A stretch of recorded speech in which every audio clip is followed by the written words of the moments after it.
Joey Longo, A Gangster's Tale, by J.N. Wdowski. For your full enjoyment, be sure to read or listen to the end. Chapter 2. The Invitation. The next morning, Joey answered his door and led Tommy into the apartment. Coffee? Yeah, Tommy said, walking into the eat-in kitchen. He saw that the table was set for two. Joey was cooking a cheese and meat omelet. You knew I was coming for breakfast? No. Joey handed a mug of coffee to Tommy. Would you like to join us for breakfast? Us? Like on cue, Anita walked out of the bedroom wearing only one of Joey's black button-down shirts. Her top buttons were undone. Good morning. She rubbed her bedroom eyes.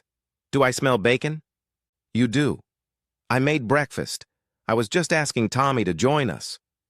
Joey stirred the omelet in a wok on the stove. Yes, please do.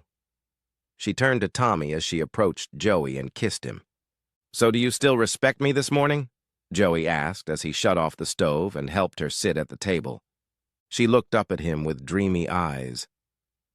After last night, I respect you much more than you could know.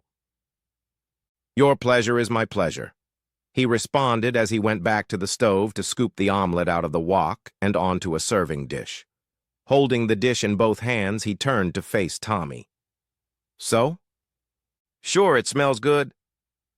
Tommy knew where to get another plate and fork. He placed it on the table and took a seat. Although I didn't come here to eat. Oh? Joey sat, served Anita, and then handed the serving spoon to Tommy. Tommy took 2 spoonfuls of the omelet and handed the spoon back to Joey. Joey helped himself to 1 scoop and placed the food on his dish. You know that this is really brunch, not breakfast? Tommy informed him. Did we sleep that late? Anita asked. You did. Tommy answered her and then looked across the table to Joey. I had a visit this morning.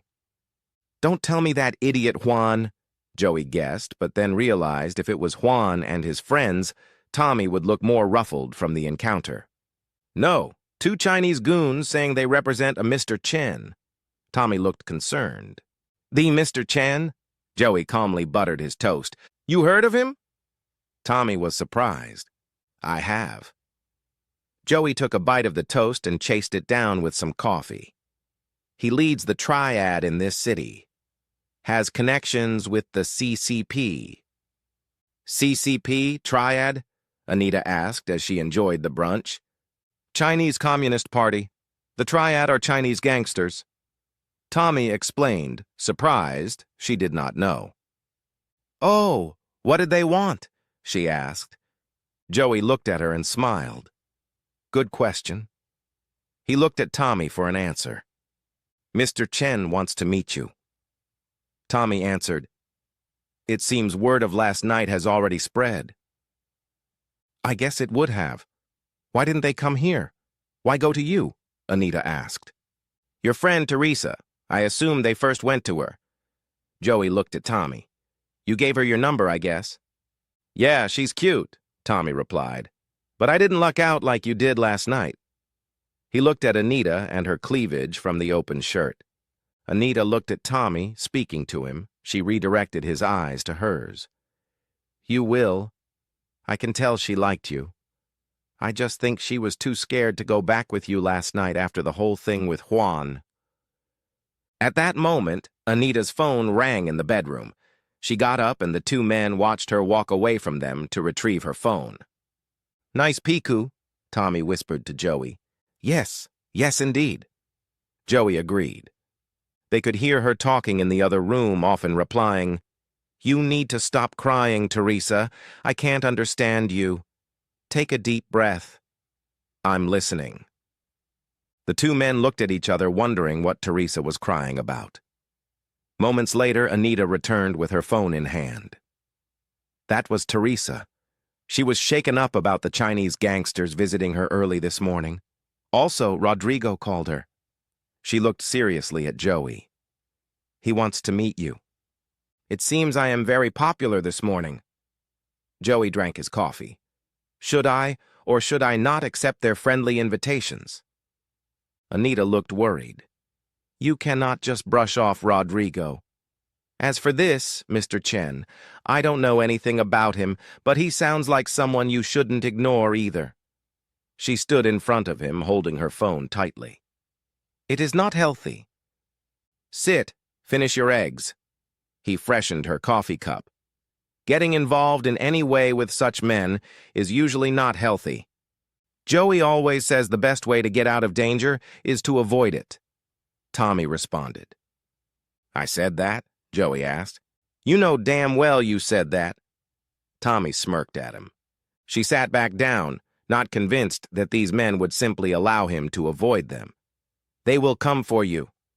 They will not let you brush them off. Worrying is a waste of time. It accomplishes nothing. Life is too short. Joey answered her. No reason to make it shorter than it needs to be. She placed her hand over his. I don't want to lose you, after I just finally found you. Joey smiled. Anita, are you falling for me already? She changed the subject. What is your game? No game, he responded, eating his eggs. That evening, Joey and Tommy walked into the Long-Life Golden Wok. They approached the hostess, an extremely attractive young Chinese woman dressed in a tight red and gold kipao. Do you have a reservation? She asked. No, we do not. Table for two, please. Tommy responded. I am sorry. It is Saturday night. You need a reservation. She smiled at Tommy. Joey stepped up to her. Qingao Chen Shen Sheng Joey Longo's eye jar. How da.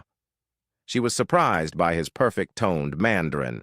She picked up a phone on her pedestal, spoke in Chinese as she looked at Joey.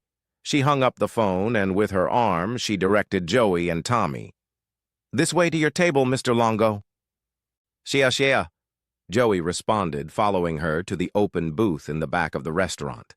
Two large Chinese men were already standing on guard on both sides of the booth. They stood like two massive terracotta warriors. Not wearing armor, they were instead dressed in snazzy, shiny Western black tailor-made suits with silk white shirts and red silk ties. Our waiters? Joey asked the hostess. Nervously, she smiled. I will send your waitress to you, Mr. Longo. As they sat at their booth, Joey positioned himself with his back to the wall, giving him a clear view of the crowded restaurant of Chinese and local Western tourists. The two men turned slightly to face each other. Clenching hold of their wrists in front of them, they both seemed to be purposely flexing their strength. Not looking directly at Joey or Tommy, they did have them in their provisional vision. Her hands shook slightly as she handed menus to Joey and Tommy. Your waitress will be right with you. Joey opened the menu and looked up at the two men. Ni yushemi janyima? The men did not reply. Don't speak Mandarin? He asked them in English. What do you recommend? The two men remained silent as they gave a momentary disapproving glance at Joey. Tommy looked over his menu at Joey. Maybe they speak Cantonese. I don't know Cantonese. Mandarin is hard enough to learn. Joey looked at his menu. They were soon joined by an older, frail Chinese gentleman, dressed in a silk light gray Mao suit that seemed a size too large for him. Two lean, young, stylish men in Western tailor-made suits followed him. The 60-year-old man sat across from Joey. His two men in their 20s stood a few feet behind him. Both wore sunglasses, which Joey thought was odd in the low lighting of the restaurant. The man spoke to Joey in Chinese. Sorry, I am not fluent. I only have survival-level Chinese. Enough to live in a Chinese-speaking nation, order food in a restaurant, introduce myself, give a cabbie directions, and most importantly, flirt with a girl in a nightclub. Joey smiled. My apologies, Mr. Longo. I was merely introducing myself and thanking you for accepting my invitation. Mr. Chen responded with only a slight accent. I had heard good things about your restaurant. Joey looked at the two large men that had not moved an inch. Do they talk? Mr. Chen looked at the two men and brushed them away, just as a young waitress in a white and gold chi-pao with a pad and pen approached to take their order. Mr. Chen put his hand up, stopping the girl from talking. She stood silently, waiting. He looked at Joey. "May I?" "Please do," Joey responded. Mr. Chen spoke to the girl in Chinese. She wrote down the order, smiled at Joey before she went to the kitchen. Joey smiled back.